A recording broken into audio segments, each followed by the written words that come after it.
Hello everyone. Welcome to my channel. Today, we're going to talk about a super important topic, misrepresentation.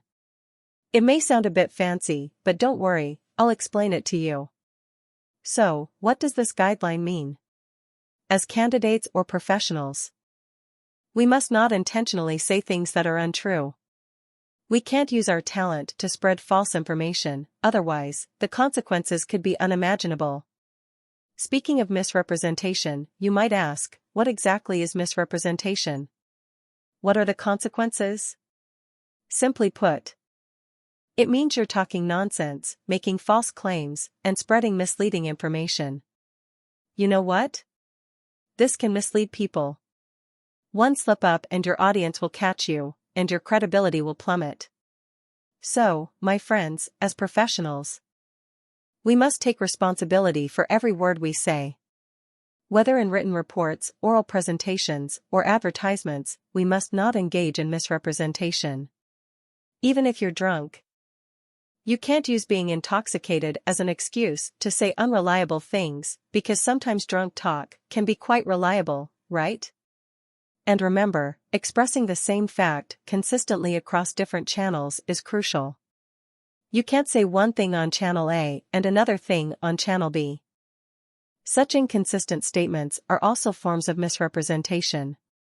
Lastly, if you want to achieve good results in exams, remember these 4 keywords: bragging, omission, improper citation, and performance disclosure. Tackle each of these keywords one by one, and the exam won't be a problem. Let's look at each one. First, let's talk about bragging. Bragging is easy to understand. It means to overstate your abilities or achievements. But the key question is, what are we bragging? In common situations, it can be divided into 3 types. The first is bragging your performance. Like promising clients that you can guarantee a 50% return on investment.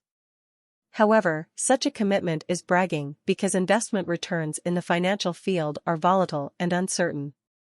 Of course, there are 2 exceptions. For example, if the client's funds are explicitly invested in risk-free products like U.S. Treasury bonds, we can provide a specific annual return rate. That doesn't violate the guidelines. Another situation is when, under certain guaranteed structures, if the promised return rate cannot be achieved, we can make up for the shortfall through other means.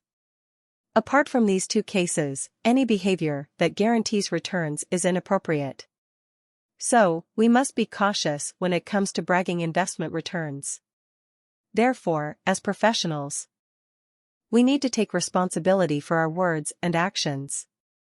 Don't brag about your abilities or achievements, especially when it comes to investment returns. We can build a reliable reputation by adhering to the guidelines and avoiding misrepresentation or misleading others. Remember, honesty is the best policy. Now let's move on to the second type of bragging. This type of bragging pertains to qualifications. The most common situation is when some individuals claim to be CFA holders when they haven't even obtained the CFA designation or taken the CFA exam.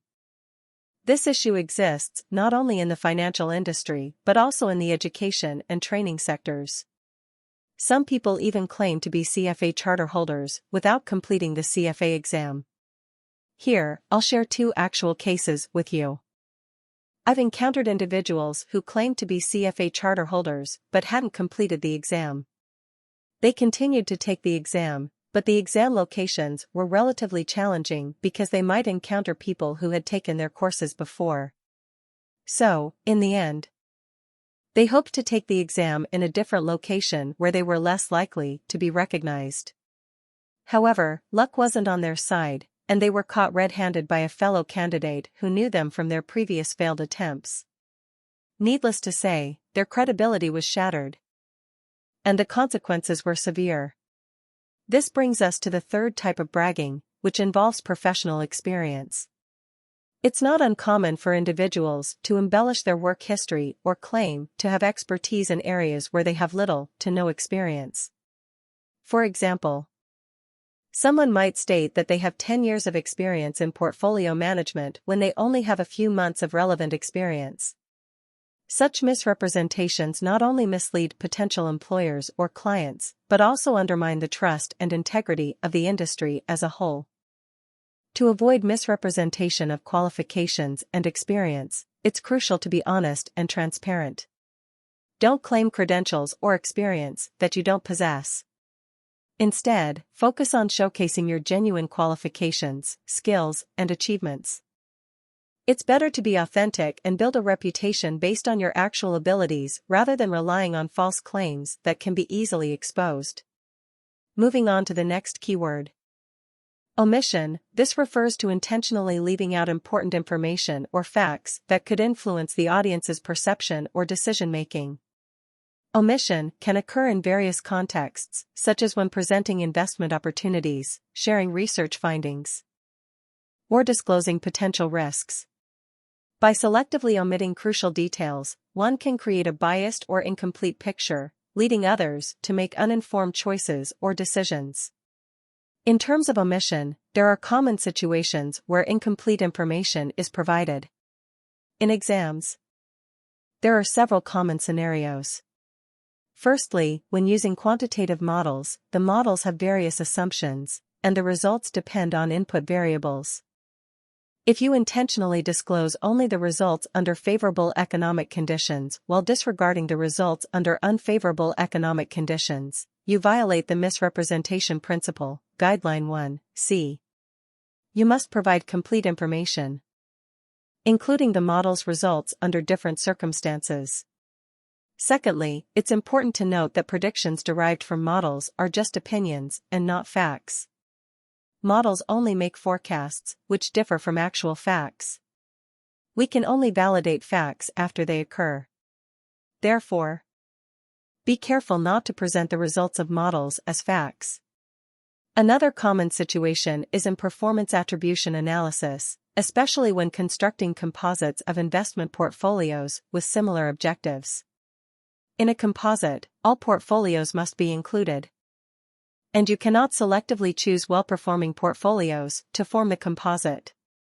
Intentionally selecting only well-performing portfolios for the composite would violate Guideline 1(c) and also fall under omission. Next is an improper citation.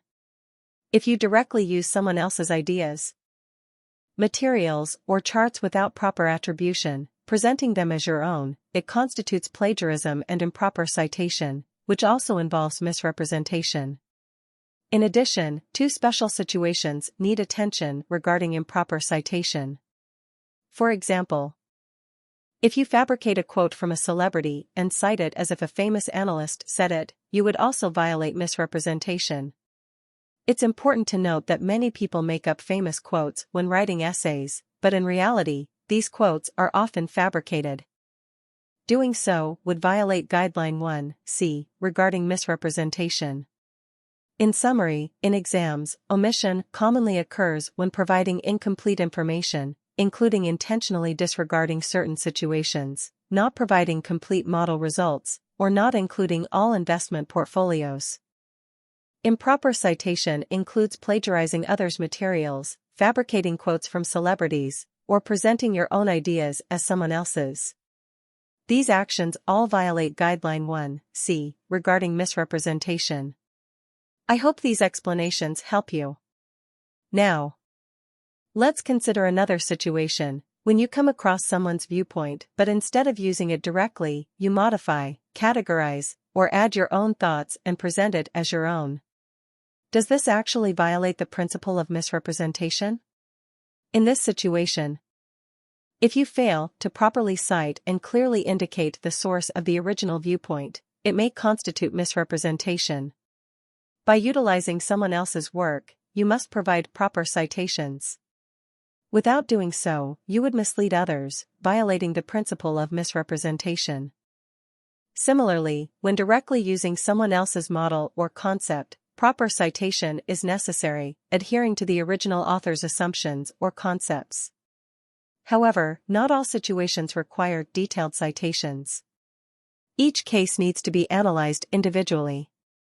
For consensus-based content, you can express it in your own words, but you cannot directly copy the content from a book unless you can accurately cite and indicate the source. There is one exception, which involves citing macroeconomic indicators such as GDP and M2 growth rates. Since these macroeconomic indicators are published by institutions like the National Bureau of Statistics, they can be used directly without detailed citations of specific publishers or press conferences. To summarize, ensuring proper citation and clearly indicating the source of viewpoints is an important step to avoid misrepresentation. Assess each situation based on its specifics. For consensus-based content, you can express it in your own words, but for specific achievements or models, proper citation is necessary. Let's move on to another scenario, citing research reports from third-party analysts after purchasing them. There are several aspects to consider. First, assessing the reasonableness of the report. Firstly, you need to evaluate the information and viewpoints provided in the third-party report using your own professional knowledge and judgment. You should carefully review the data, analysis, and conclusions included in the report to ensure they align with your professional knowledge and understanding. Second, the due diligence principle. When assessing the reasonableness of the report, you should adhere to the principle of due diligence. This means you cannot solely rely on the third-party report but need to independently think and analyze using your own professional knowledge and judgment. And last, disclosing the citation. If you decide to use content from a third-party research report, you must appropriately disclose it during usage. This means clearly indicating that you are quoting someone else's viewpoints and research findings, rather than presenting them as your own. This disclosure can be done by referencing the original source in the report or explicitly stating the citation of the third-party report. If you fail to exercise proper judgment and disclosure, you will violate the principle of misrepresentation. In summary, purchasing and citing third-party research reports is acceptable, but independent evaluation and review should be conducted to ensure the reasonableness and reliability of the report's content. When using it, you must clearly disclose that you have used a third-party report and avoid misleading others.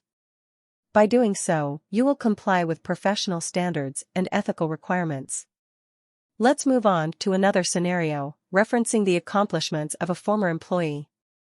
When a former employee leaves the company, the outcomes they produced during their employment can be used directly without special citation since these accomplishments belong to the company's ownership.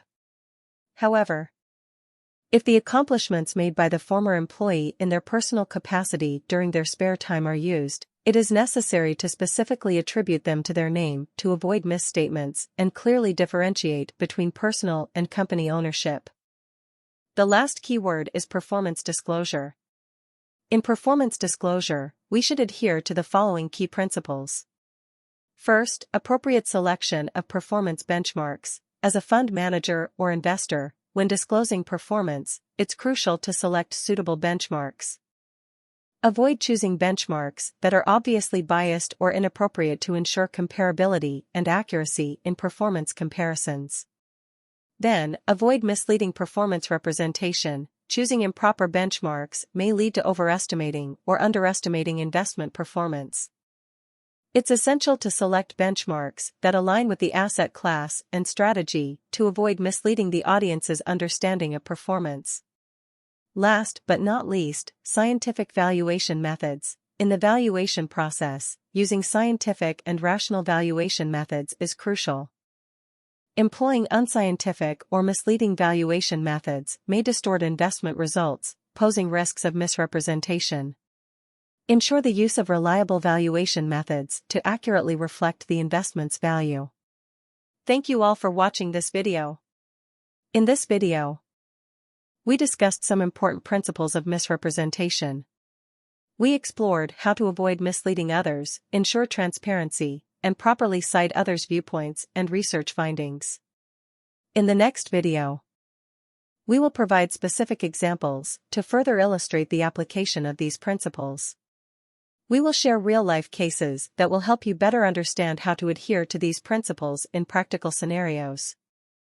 We also welcome you to share your own experiences and perspectives in the comments section. If you found this video helpful, please give it a thumbs up and subscribe to our channel so you won't miss out on our future updates.